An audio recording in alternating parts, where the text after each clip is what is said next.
Hello students, welcome to chemistry online classes. In the last class, we have discussed the physical properties of metals and non-metals. Today, we will continue with the chemical properties of metals. Okay, the first chemical property, that is reaction of metals with the oxygen. As we discussed in the former chapter, all the metals reacts with oxygen to form the corresponding metal oxide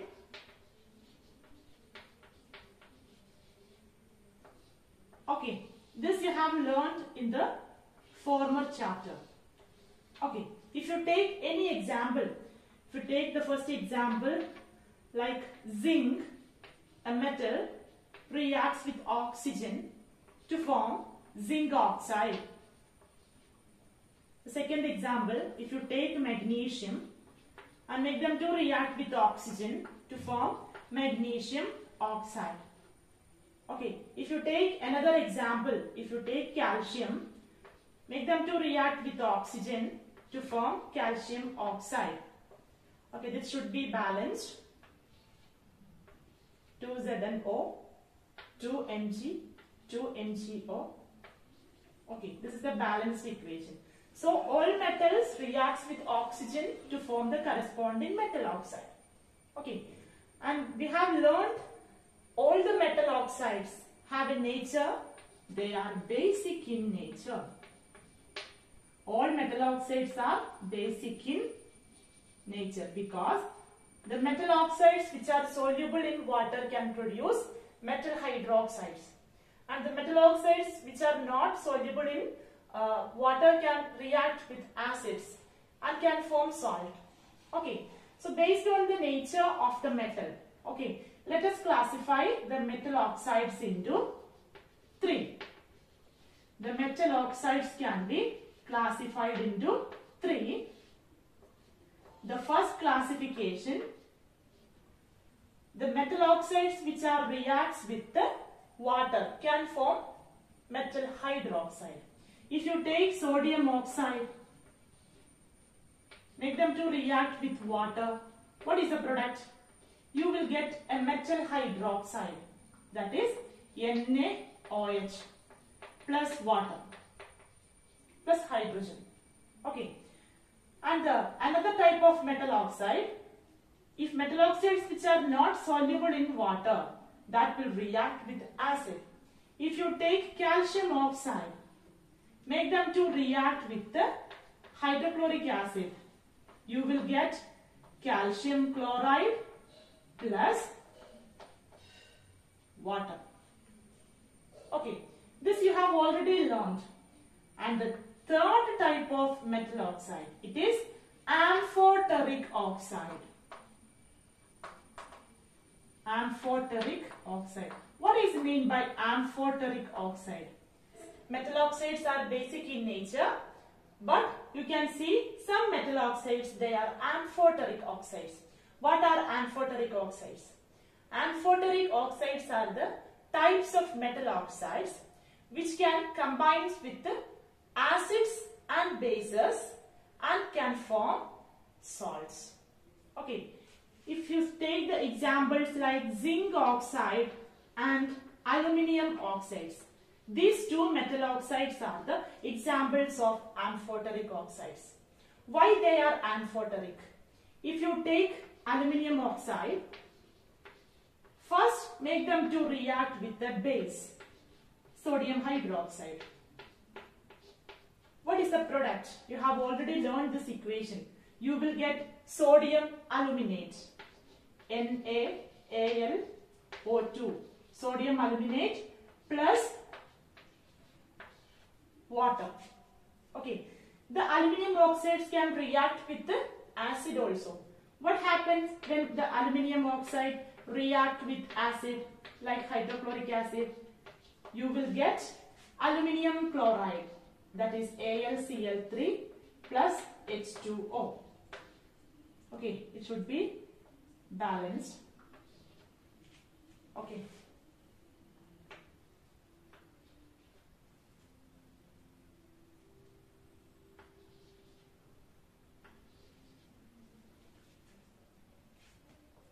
Okay. Like same way, even zinc oxide also can be react with the acid and base and can form salt and water. Okay, this is the first example of an amphoteric oxide. The second example, if you take zinc oxide. So what happens when the zinc oxide reacts with a base? You will get sodium zincate. Here you got sodium aluminate, right? Sodium aluminate salt is obtained here. But here, if zinc oxide reacts with sodium hydroxide, you will get, yes, sodium zincate. Okay, NaZnO2. Sodium zincate plus water. What happens if the zinc oxide reacts with acid? Zinc oxide plus hydrochloric acid, you will get zinc chloride plus water. Plus water. Should be balanced. Okay. So what is amphoteric oxide? The metal oxides such as zinc oxide and aluminium oxide can react with both acid and base and can form salt and water.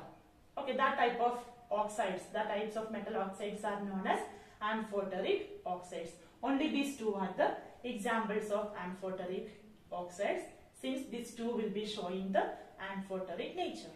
The second chemical property, reaction of metals with the water.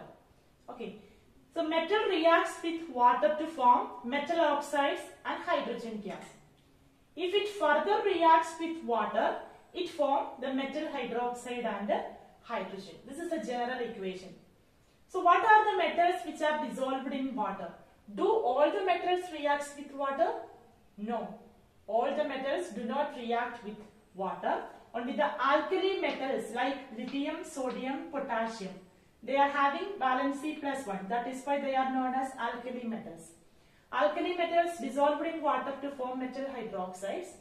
Also, alkaline earth metals like calcium and magnesium, they are having valency +2. Okay, these two types of metals can react with water and can form metal hydroxide and hydrogen gas. Okay, when we talk about the reaction of metals with water, mainly let us classify the 4 types of reaction. First, the metals reacts with the cold water. And second, the metals which are reacts in hot water. And 3, the metals which are reacts in steam. And finally, the metals which do not reacts with water. No reaction in water. Okay. First let us see what type of metals reacts with cold water. Okay. What happens the alkali metals like lithium, sodium and potassium, if they reacts with water, they will form the corresponding metal hydroxide. If you take sodium, reacts with water, you will get sodium hydroxide, a metal hydroxide plus hydrogen gas. Or if you take sodium, instead of sodium, if you take potassium, what happens? Potassium plus water, the same product. You will get potassium hydroxide, KOH plus H2. Okay, definitely you will get the metal hydroxide and the hydrogen gas. My question, we are storing sodium and potassium in a kerosene bottle. Why? Because this two reaction is a violent reaction, because this two will react with cold water very violently, and it is a highly exothermic reaction. Because of the production of hydrogen gas, it will catch fire. That is why we are storing potassium and sodium in a kerosene bottle. Okay.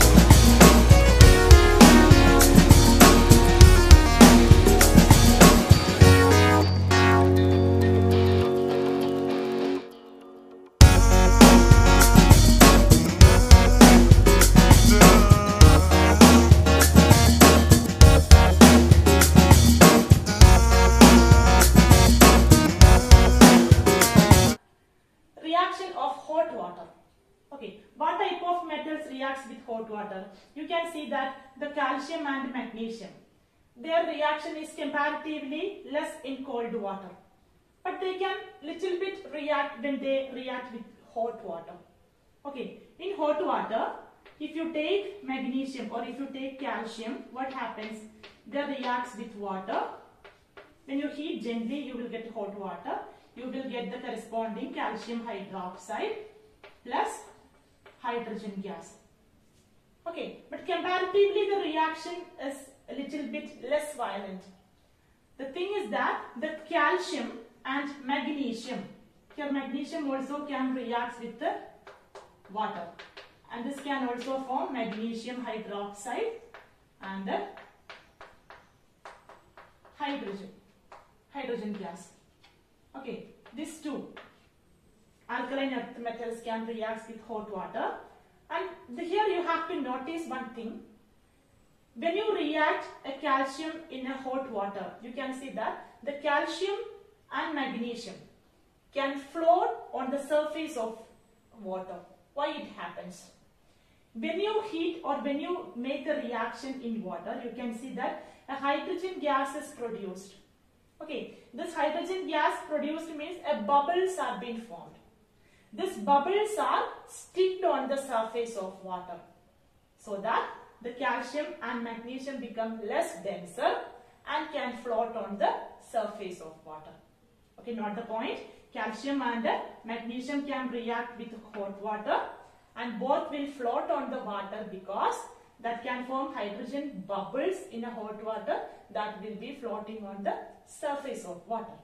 Okay, and the third reaction, the reaction of the metals with the steam.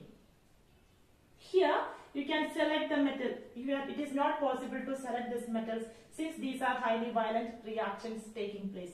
Here you can select the metals having valency +3. Who is that? Aluminium with valency 3 and ferric with valency 3. These are the elements we have to select here. Make them to react with the steam. Steam means what? The gaseous form of water, which means that not only hot, little bit hotter than the hot water. That condition is the steam condition. The temperature is more than that of the hot water. At that condition, aluminium and iron can react. So what is the reaction of aluminium with steam? So if you take aluminium metal, make them to react with water. This is the steam, gaseous state. The water in the gaseous state, you have to specify this is the steam. And you will get the metal oxide. Okay, you will get metal oxide and the hydrogen gas. Okay, or if you take iron, Fe plus H2O. This is also steam. This is solid and this is solid. You will get, yes, Fe3O4. This is the rust. Along with you will get hydrogen gas. Okay, so in steam, aluminium and iron can produce the corresponding salt and hydrogen gas. This you have already learned in the previous lesson. Okay, this is the rust. You can see the valency can be, it should be balanced. Okay, here 4 oxygen is there. You have to balance oxygen first. So that 4 here. So when you multiply with 4 here, this 4 into 2, 8. For here you can again balance with the 4 here. Again multiply with 3 here. Here this also should be balanced. Okay.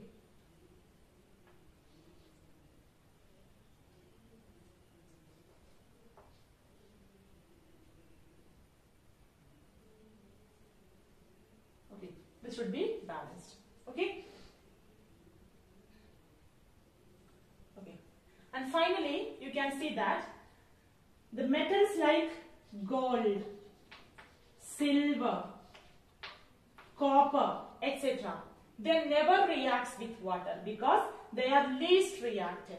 Okay, they never react with cold water, hot water and steam because they are unreactive, because they are least reactive. That is why we are keeping this in a bottom of the reactivity series. Okay, and this is only about the reaction of metals with the water. The third property of metal, that is reaction of metals with acid.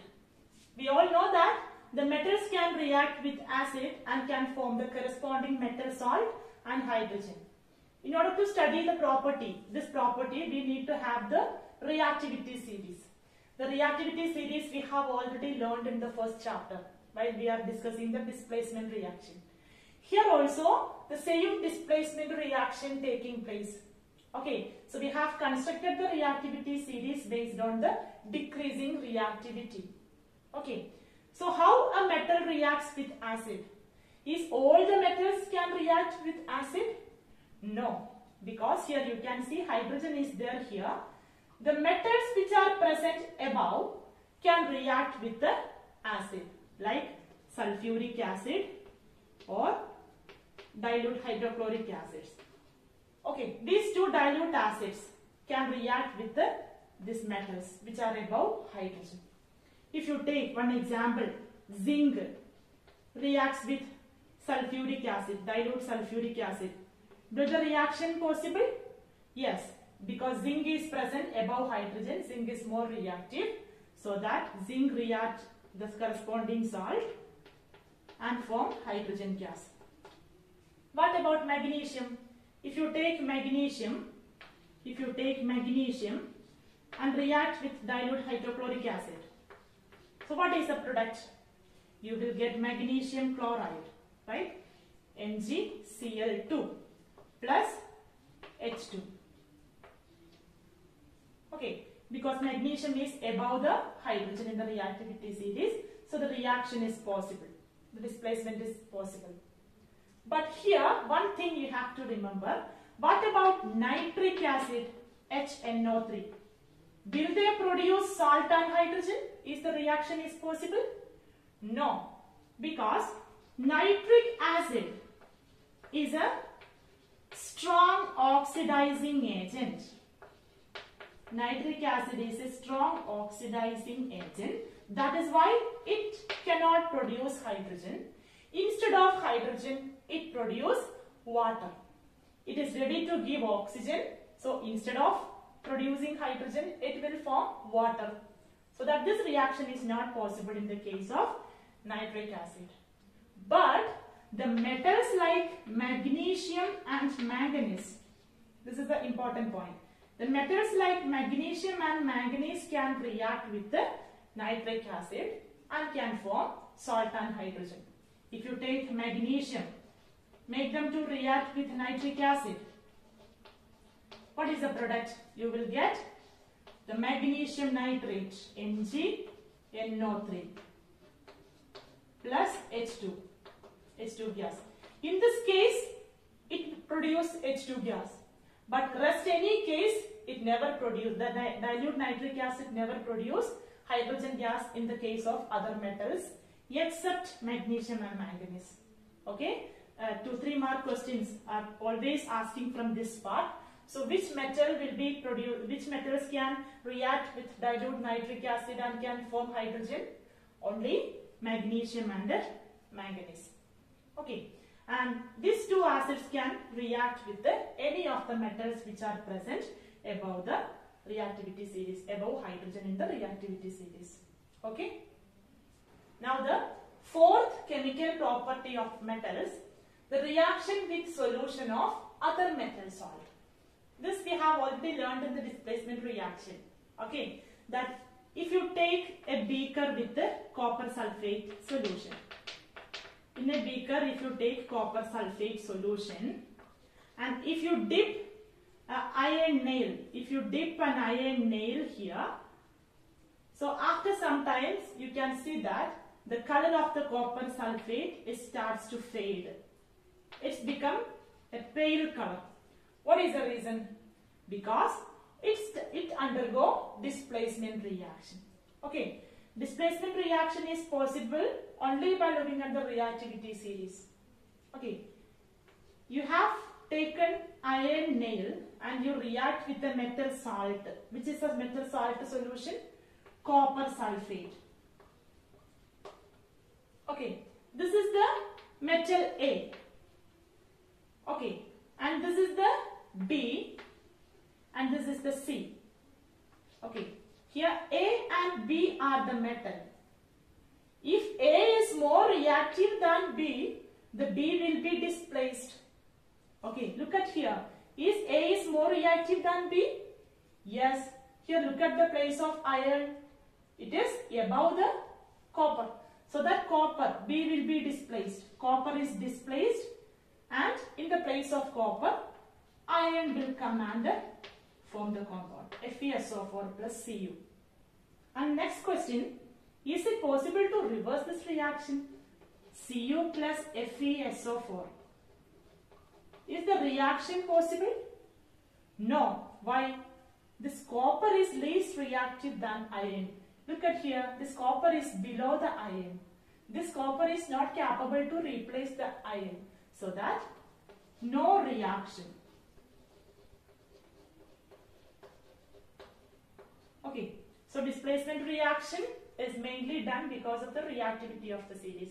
I hope that how we have constructed this reactivity series. Today we have discussed 4 chemical properties. I hope that you understood the potassium and sodium are the highly reactive metals which are kept on the top of the reactivity series. And slowly the reactivity decreases when they react with water, when they react with steam. You have observed that the reactivity slowly decreases, and finally you understood that gold, silver, mercury, etc. will be least reactive. Okay, so based on that criteria, based on this chemical properties, we have constructed the reactivity series. Okay.